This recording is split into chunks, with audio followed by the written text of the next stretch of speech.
Hello everyone, and welcome once again to one of our episodes of Road to Morar, which is our series that will chart the progress and the development of our next dive watch. Tonight we're going to be talking about the original Morar project and the learnings of that project, and also the intervening years and what we've learned in the almost 8 years of being.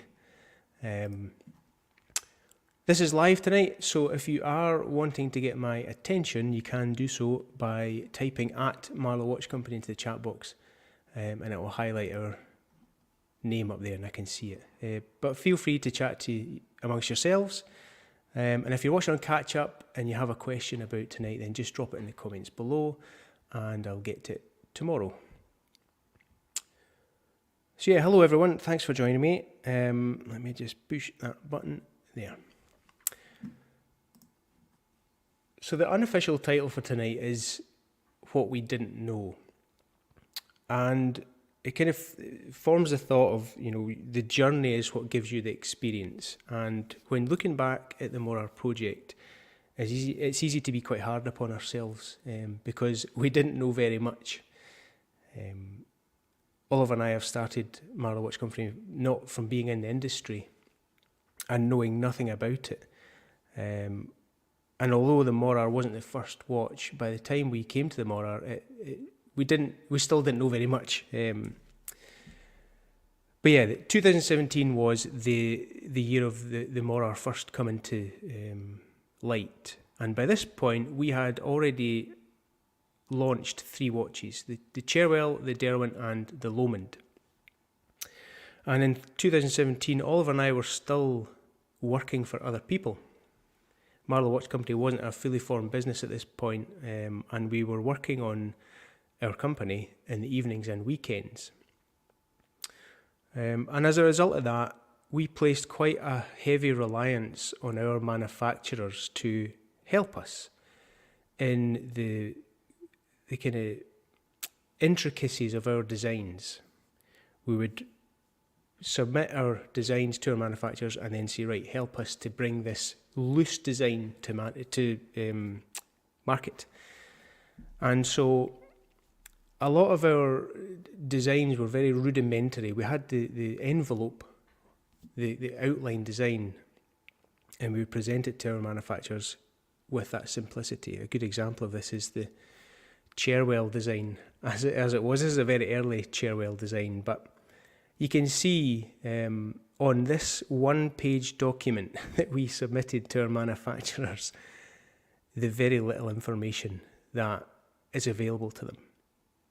We've got a couple of major dimensions and then a very small section indicating the outer envelope. And that was it, a couple of wee renders and off we go.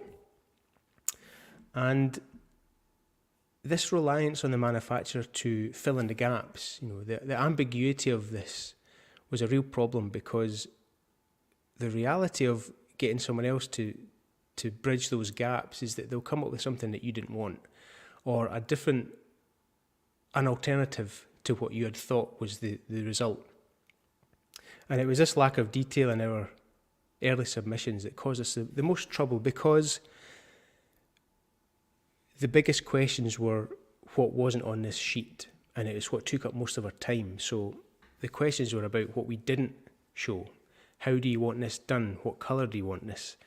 How do you want this secured in terms of the movement? Things like that we didn't know anything about. And it took a lot of time, this back and forth, to resolve these problems.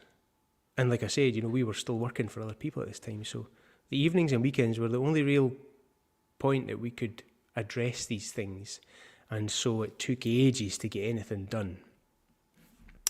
And that was the case for the Cherwell, the Derwent and the Lomond, this reliance on our manufacturers. And also you're relying on the expertise and the abilities of your manufacturers to do what's in your best interest. And the reality of the world, unfortunately, is that people look out for themselves. And if there's an easy way or a cheaper way to do something, then it'll be done. And we fell victim to that quite a lot, because although we put our trust in these people, we also expected them to have our quality expectations. But what changed our approach was our fourth watch design, which was the Haskell. 2017, the Cherwell had been done and was in production and almost about to be shipped. The Derwent was in mid-production, the Lomond was just about to start. And we were working towards our fourth design, the Swiss Haskell. And the thought of approaching the Swiss with a one-page document with a couple of dimensions filled us with a bit of fear. At the time, we very much thought the Swiss were the pinnacle of everything watchmaking. And if the two idiots were to turn up with a sheet of paper and say, make that for us, we just felt like it would not hold us in good stead. We needed to be a bit more professional.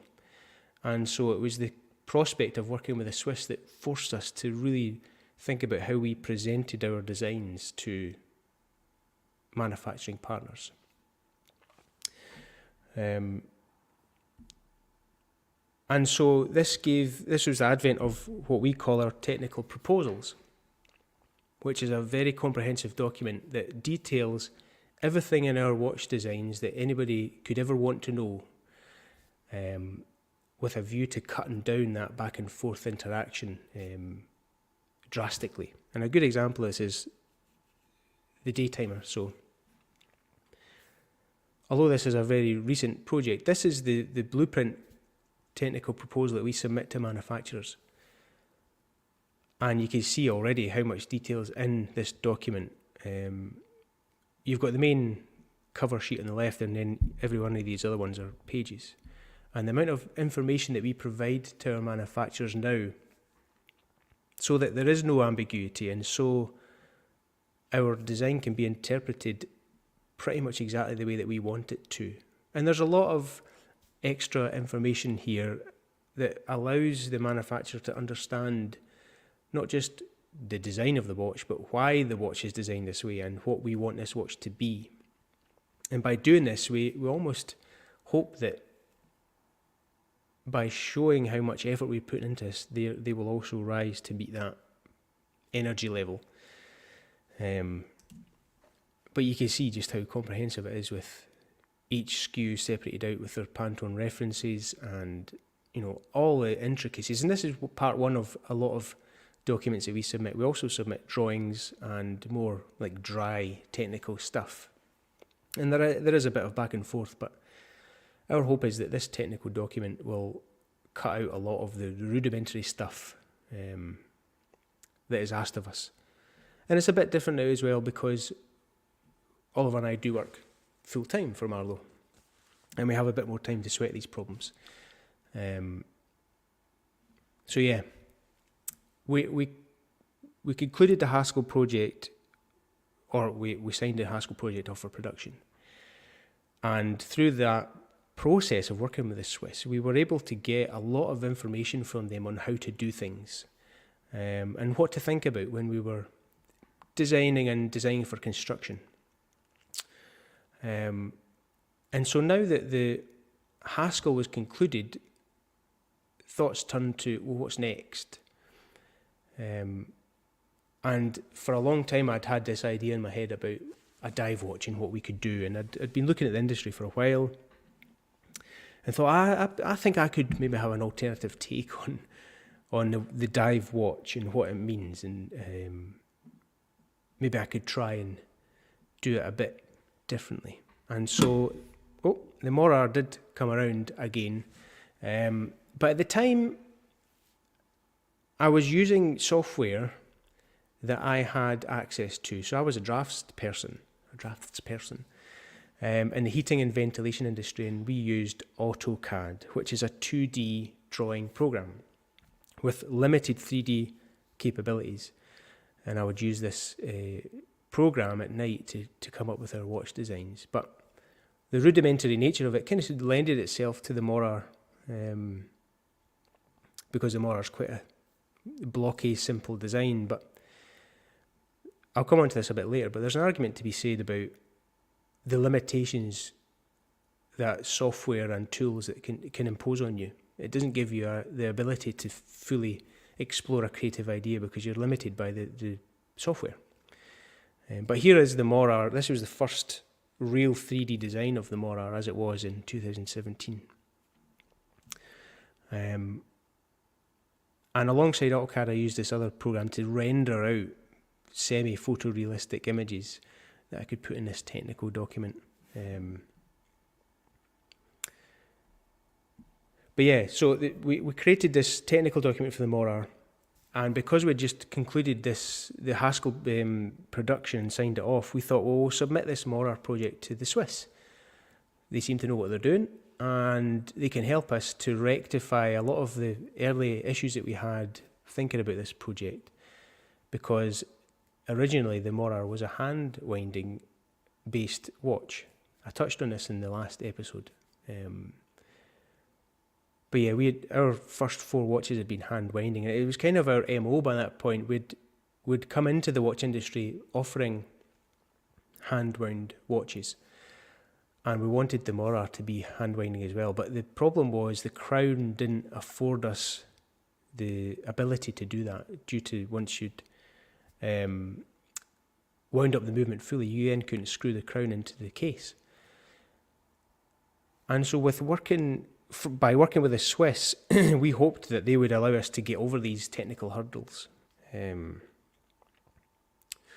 But although the Swiss are really great and amongst the best at what they do, it takes a lot of time to get answers to things and to work through stuff. They're very busy people. And so the Morar project really did drag on quite a lot whilst we were waiting for answers to how we get over this problem of the crown. And it took so long for us to get answers and get the project going that we were working on our next watch, the Coniston. And by the time we got prices for the Morar as made by the Swiss, and we kind of rectified the issues of the crown, it was a very, very expensive project. And so we took the decision to shelve it. It just wasn't right for that time for us. And we didn't want to carry on blindly going into this project knowing that it could result in disaster. So we shelved it in favour of starting up the Coniston project with a new manufacturing partner in Japan. And the Coniston project, again, we submitted a technical document, a bit more detailed this time, and working with this new partner was really good because they were so professional. They took a lot of time to explain things to us, and if we had a question, it was answered very quickly, and it was just a great experience. And after the Coniston production arrived, we were so astounded by the quality of these watches that immediately my thoughts turned to, well, let's get the Morar project over to they guys. And maybe we can think about substituting the manual movement for an automatic, which would be our first automatic watch. We're still desperately clinging on to using a manual movement, but the realities of budgets and where we were at that time meant that an automatic movement was probably the best approach. So we worked with this new manufacturing partner, and although they were really great at helping us to get the Morar project resolved technically, there were still compromises. We didn't feel like we had power to say, we want you to do this. We were still reliant on them giving us the knowledge and being the authority in this partnership, because they're the guys that make the watches for a living. And there was a lot of compromises with the Morar project. One of the biggest ones was coatings and finishes. So we wanted the Morar to be DLC coated, black DLC, diamond-like carbon, very hard wearing coating. And we also wanted the Morar to be made out of bronze, metal, alloy metal.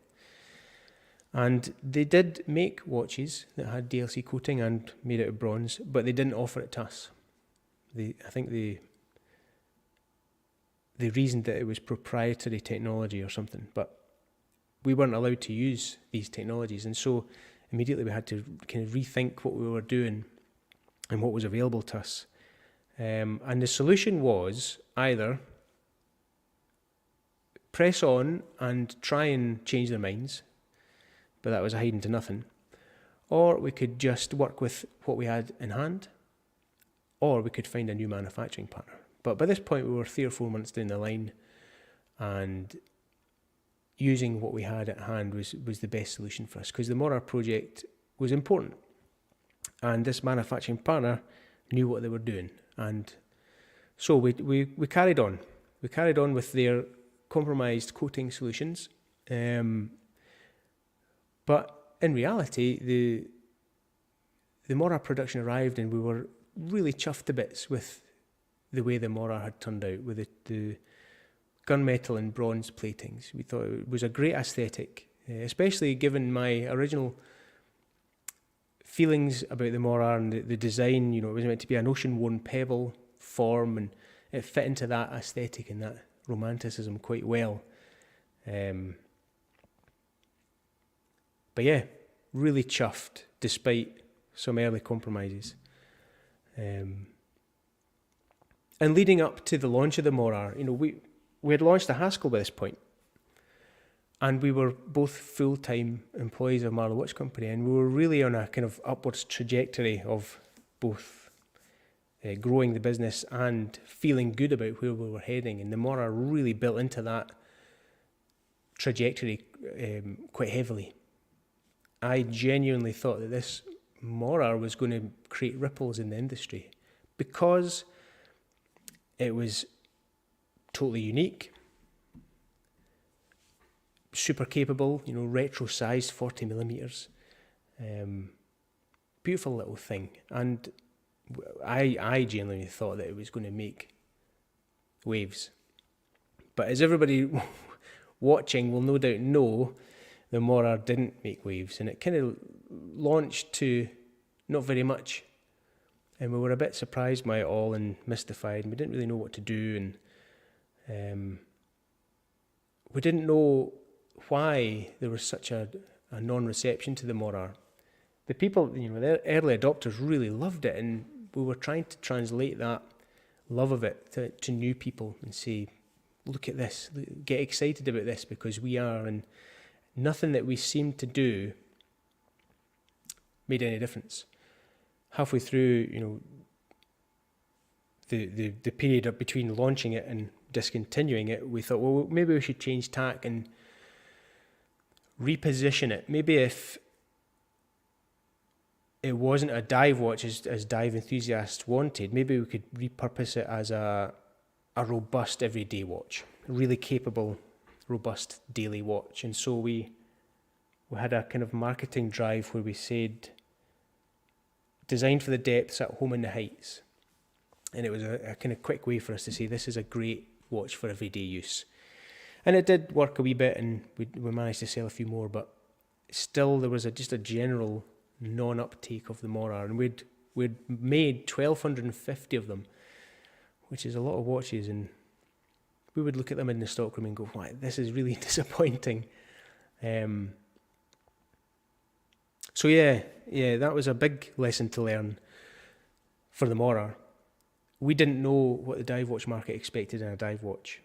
We thought that as long as it had the kind of fundamentals of dive watchery, you could kind of spread your wings and it would be accepted in the industry as a dive watch, but it clearly wasn't to be. We also didn't know what our customers looked for in a dive watch. We played it quite safe with the colourways for the Morar. We weren't too radical in the kind of the brightness of our watches at that point. And it wasn't until we launched the competition to win the one-of-one yellow dialed Morar recently that we realised that we perhaps needed to be a bit more radical with our colourways for the Morar. I'm noticing there's a few questions in the chat here, so I'll just have a wee look at them. First, Simon says, loving the daytimer. Can I do that? I can't do that. When is the projected launch of this one?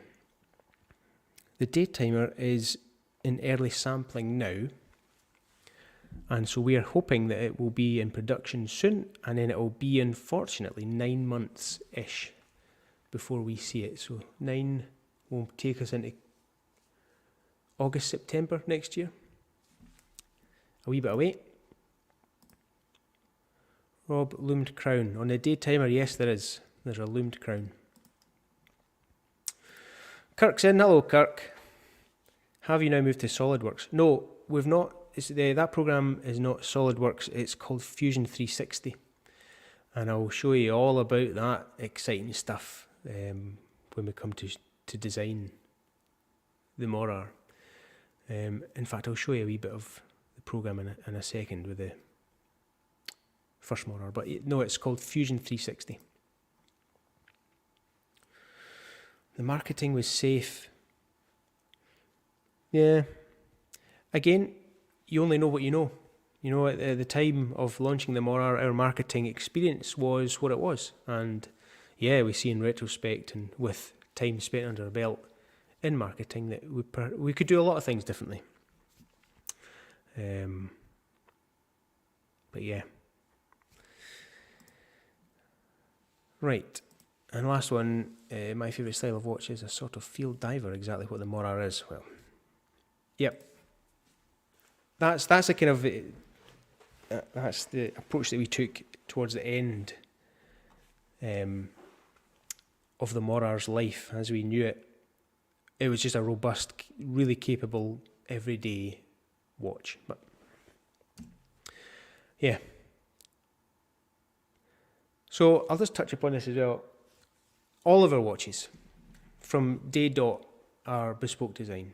And what I mean by that is everything is designed from scratch. We don't use any stock or magazine or shelf parts. We don't look through a catalogue and say, I want that case or that. We design everything from scratch. And it's expensive to do that way because every project you are having to tool up and you're having to prototype using new molds and new tools. And it is an expensive way to do it, but it gives us the creative freedom to really create interesting watches. Let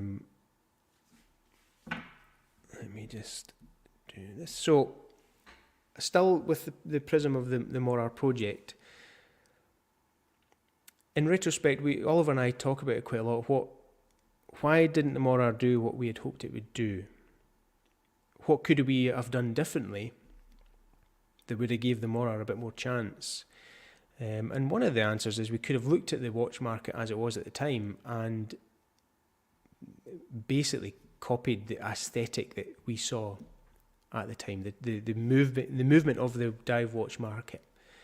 It was going bigger diameter, a lot more luxury, I guess you could say, polished surfaces, and really not designed for actually diving. It was more of a jewel than it was a utility. But I don't think that was a good approach. Design through imitation is not what we do. We've never copied anybody. I don't enjoy the prospect of taking somebody else's work and just repurposing it under my own banner. And it doesn't give you guys unique watches, which is one of the most exciting parts of this whole thing. But people don't know what they like until they see it. And it's one of the pitfalls, I guess, of bespoke design in that you guys don't see stuff until it's ready to go. And at that point, you decide if you like it or not. And it's a difficult torch to bear because you're always flying quite close to the wind of polarizing opinion, which is good in a way. You can't accept the adulation without the criticism, which is fine, and we're really comfortable with that. But yeah, you don't know what you like until you like it, until you see it, and you don't know what you want until you want it. And a good example of that is Apple. Apple's business plan is to show products that you didn't know that you wanted until they've showed you. and then you really want it, and it's a good approach. And we try to follow that kind of ideology where we create unique watches, and by the time we launch them, we hope that you guys go, wow, that's such a unique and new take on that style of watch that it doesn't really sit in any kind of company. But yeah, we'll always try. Sometimes it works, sometimes it doesn't work, but yeah. So what do we know now after the discontinuation of the Morar? So we know that the first edition Morar was designed at a time when we knew very little about watch design, watch construction and watch manufacture. We didn't know much about the watch market either. By the time the Morar had been designed and signed off, it was still 2017, a long time ago. And we know that the Morar was designed pretty much in collaboration with our manufacturing partner. And as a result of that, things took a lot of time to resolve. A lot of things were compromised. We relied heavily on their expertise and their judgment and their abilities. And a lot of that reliance was also born from our lack of comprehensive documentation. We know that the Morar design was a result of the limitations of getting what was in my mind into the computer through software. The programs I was using at the time and had access to were not ideal for watch design. And so I guess the Morar was kind of restricted, in some way by the limitations of that. We know that the market didn't gel with the Morar, and that a dive watch was so different wasn't what the market was wanting. And we know that we were reserved in our colourways and our dial design choices, and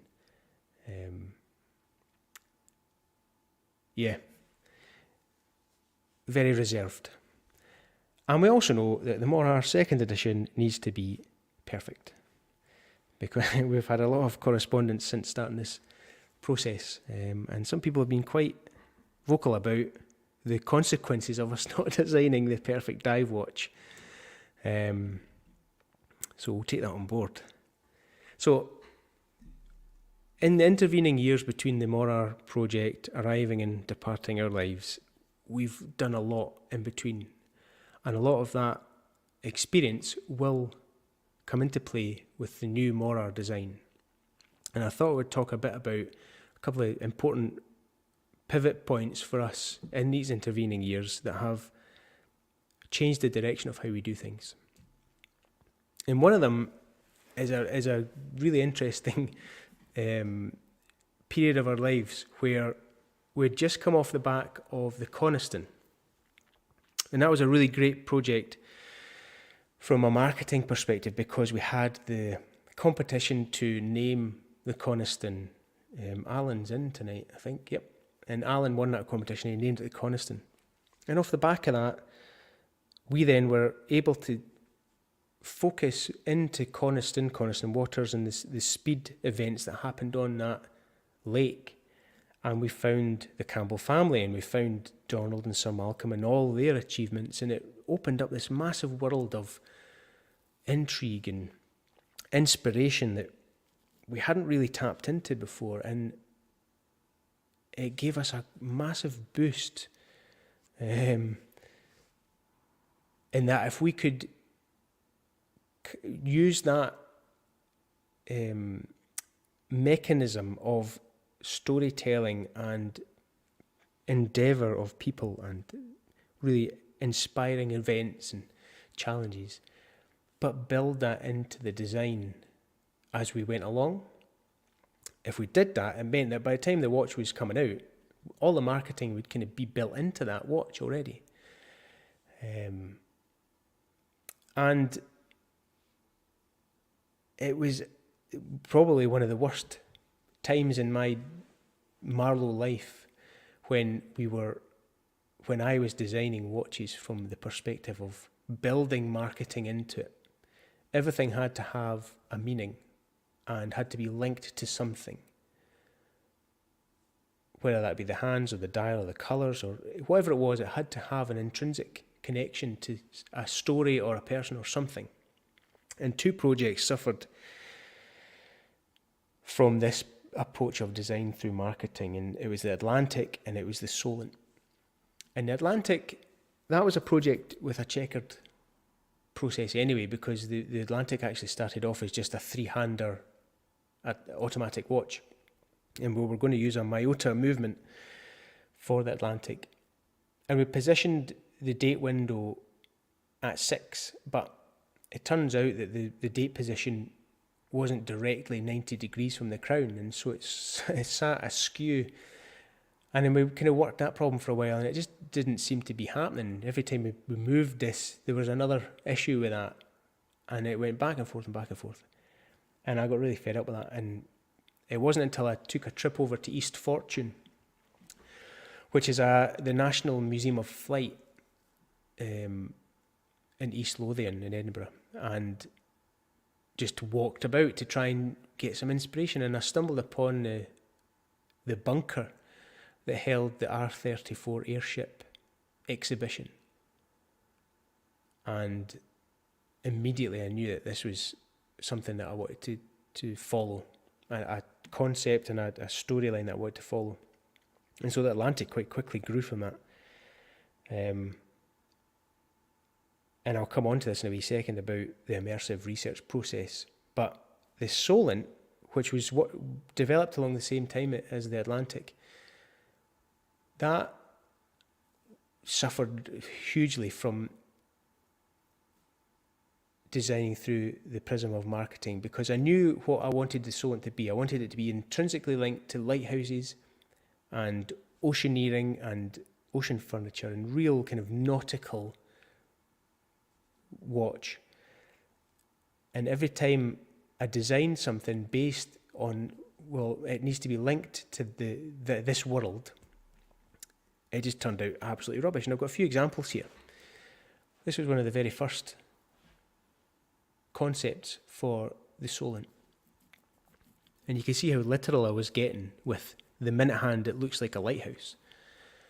And all the brass and the deep blues and the whites. And you know, this wasn't too bad. This is one of the early ones.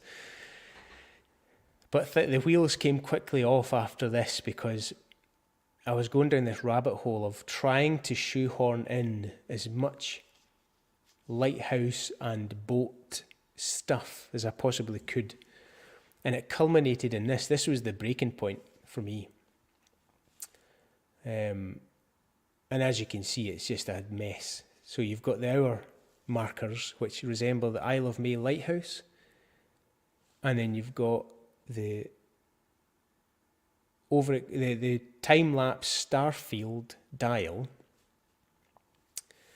and then a minute hand, it looks literally like a lighthouse, and then you've got the seconds and hour hand that overlap to create some amalgamation of a magnifying glass / Fresnel lens from a lighthouse. And you'll have heard Oliver talking about the lighthouse crown. Well, there it is. That's the lighthouse crown. Completely impractical as a watch crown, but you can see the facets of the light room of a lighthouse. And, but that was the depths to which I had fallen, where everything had to have a link to this eventual marketing. So, the resolve of that period of time was on the way back from a trip to Porsche headquarters in Reading. We'd been invited to Porsche to discuss some stuff, and it didn't work out, but they gave us a tour of the facilities, and I sat in a Porsche GT4 race car, and it was brilliant. But on the way back from that experience, Oliver confronted me. He says, "Why is everything that you produce so rubbish?" He didn't say it as brutal as that, but it was true. You know, he said, "What's going on?" And you know, the explanation was simple. I don't like designing from the perspective of marketing. I would far rather spend my time immersing myself in a subject or a world or something, and then out the back of that, a better design will come because it will be inherently instructed by that process. The Atlantic is a great example. If it wasn't for visiting East Fortune and going into that bunker with the exhibition, the R34 wouldn't have come out of that. And so the immersive research process was one of the learnings from this horrible period of time where nothing that I was producing was of any value whatsoever. And so another lesson that we've learned is to resolve everything. The less that we can leave to interpretation, ambiguity, somebody else's idea of what it should be, the better. And everything down to the thread needs to be resolved so that when we hand over this body of work and a manufacturer sees it for the first time, it's pretty much there, and there's only a few questions that need to be asked, and nothing's left to interpretation. We've learned a lesson quite a few times the hard way, in that if we don't sweat these problems before they see it, then it'll become a problem down the line. And another lesson is to embrace new technologies. So, like I said before, we now use a new program called Fusion 360, which has allowed me to explore ideas a lot easier and a lot freer.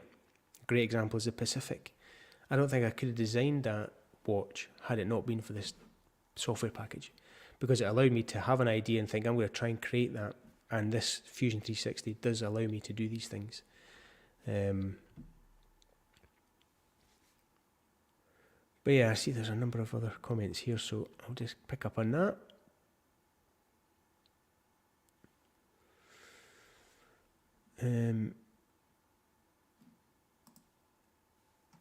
You obviously floated the watch out to a few YouTubers. Did you have a good uptake for reviews? We did. We did have a lot of uptake for reviews of the Morar because it was so unique and people wanted to see it. People wanted to get their hands on it. And I think another good lesson that we've learned is that it wasn't until the Morar was discontinued and people got them in their hands and they went, now I understand what it was you were trying to do. I don't know how we resolve this problem because we're an online business and we don't have easy retail access for people. So the ability for people to see the value in what the watch gives only seemed to happen for the Morar when it was in their hands and on their wrist. And I guess YouTube reviewers was a good way to kind of bridge that gap because you were then getting a third party to appraise it and discuss it. But then you're opening yourself up to their tastes and their opinions about what it should and should not have been. But I guess that's just part of modern day living. Andy says Fusion is ideal for manufacturers. They can create the CNC program straight from it. Yep. I don't think our manufacturers, any of them, use Fusion 360. They all use watch industry programs. But we could use that software, but it's very expensive. Fusion 360, if you're a hobbyist, it's free. And it's a fantastic program. It really is. In fact, let me just bring up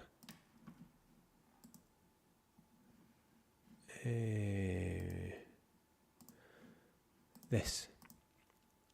Here it is here. This is Fusion 360. And this is the Morar. So this wasn't designed in this program, but I've brought it into the program. And you can see just how nice it is to be designing in 3D. But the good thing about Fusion is that it has a whole load of things built in. So you can design your watch in the 3D, and then you can split it out into a drawing, or you can do, this is probably where I spend most of my time, it's the renderer. And what's good about Fusion 360 is it's a physics-based renderer. And so you can design your watch and apply real materials with real weights and real values, and then you can render it in such a way that it applies refraction and reflections realistically. So you can get a real feel for how your watch will actually look once it's been made. And you can apply different environments, so you can see how the light plays off it in different ways, sunset, in a room, in near darkness, a load of things. It's a really, really fantastic tool. And you can also split this out into CNC paths, or you can split it out into files for rapid prototyping, 3D printing. You can do a whole load of stuff. But I'll come on to that when we get into the next part of our live series. So yeah, thanks Andy. So 8 years does bring a lot of things. When we're looking back at the Morar project and the trajectory of it from start to finish, we have to look at it and frame it from a perspective of what we knew at the time and what we've learned in between there that we can build into the Morar going forward. It's one of the questions that we ask quite a lot is, if you could go back and tell your younger self something, what would it be?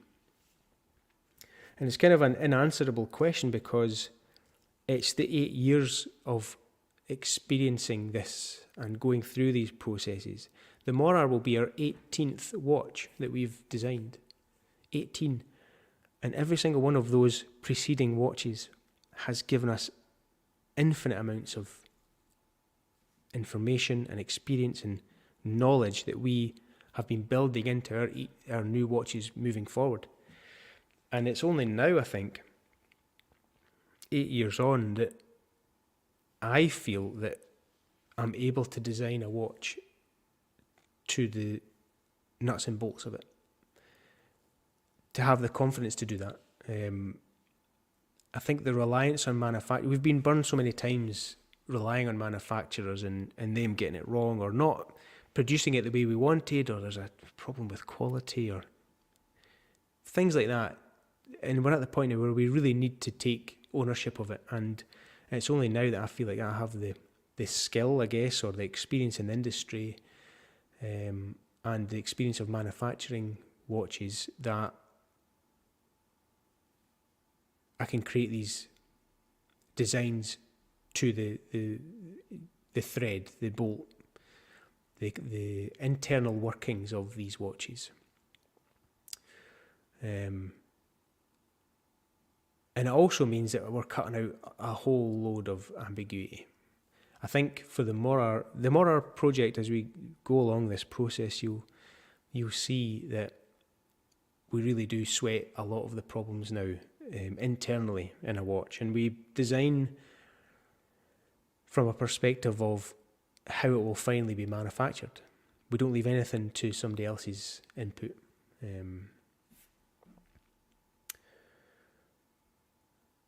So yeah, and I have the tools now to do that. Fusion 360 is a great way for me to create these things realistically. There seems to be a difference of opinion when we're talking about product design and industrial design. Some people say they're product designers and some people say they're industrial designers. I say I'm an industrial designer because I design from a perspective of manufacturing. How will this thing finally be made? I used to be a product designer. Up until, what watch would it have been? I reckon it was probably the Astro, maybe. I was a product designer because I would design the outer looks of it, but then I would hand it over to somebody and say, right, figure out all the other stuff. Whereas now, I figure out all the other stuff. And it's 8 years that has brought that experience. So we're pretty well set now for the Morar Second Edition to really design a watch that is inherently well made because it's been designed to our expectations. So yeah, I'll be showing you all that because the next couple of episodes are going to get into the nitty-gritty of actually designing the Morar now. The next episode will be research, and it'll be a pre-recorded episode. And we're coming into Christmas, and it's probably the perfect time to be doing a lot of research.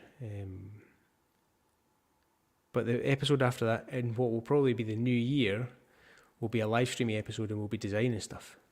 And I'm really looking forward to it, because I've been researching already, and I've got a real idea of what I can do for the second design that will really use all of this bank of expertise and knowledge that we've gained over the past 17 watches.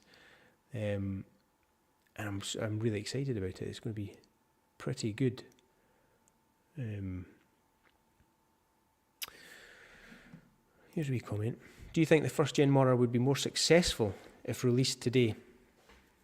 I don't think it would. I think the Morar First Edition, just as a watch design, is still a bit too left field for the dive watch market. I just don't think it fits what is expected of a dive watch. I think it comes up short. It comes up short on a number of things, and I don't think releasing it today would have any different effect.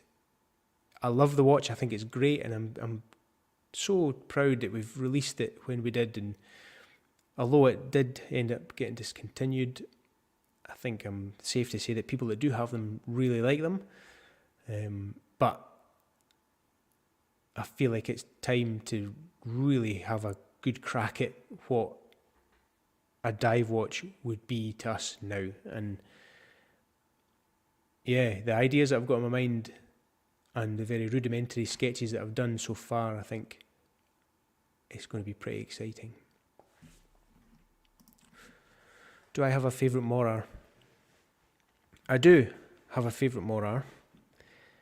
And it's a black edition dial in a bead blasted case. It was one of the prototypes that we got along with that yellow one that we auctioned off or competitioned off. We had one black edition that was in a blasted case, and I think that's probably my favourite one. Of the ones that we released, I think the gunmetal case with the sand dial was my favourite one. I loved the texture of the dial, and it was really obvious in the sand, that kind of light grey finish. So probably the sand. But yeah, that's it, short and sweet, 48 minutes. We're about to go into the real kind of exciting part now. The first three parts of this were kind of setting up where we've been and what we've learned and how we've gone about doing what we've done, so that we can show where we're at now and the confidence that we have going into this project with the partners that we have now, as a way to show that this is going to be an exciting process. I really do feel like I have the skill set to design and develop a really unique but more aligned to expectation dive watch. And I hope you'll all come along with me on this ride as we do it. So yeah, thanks for coming again. I hope you enjoyed it. I hope you enjoyed listening to me waffle on. And so the next episode, the research episode, will be pre-recorded, and I'm hoping to get it out around about Christmas. And it will just show the process that I go through in researching for designing one of our watches. So yeah, thanks again, everyone. Thanks for coming. Thanks for listening to me waffle. And take care of yourselves. Take care of each other. And I'll see you on the next one. Thanks, guys.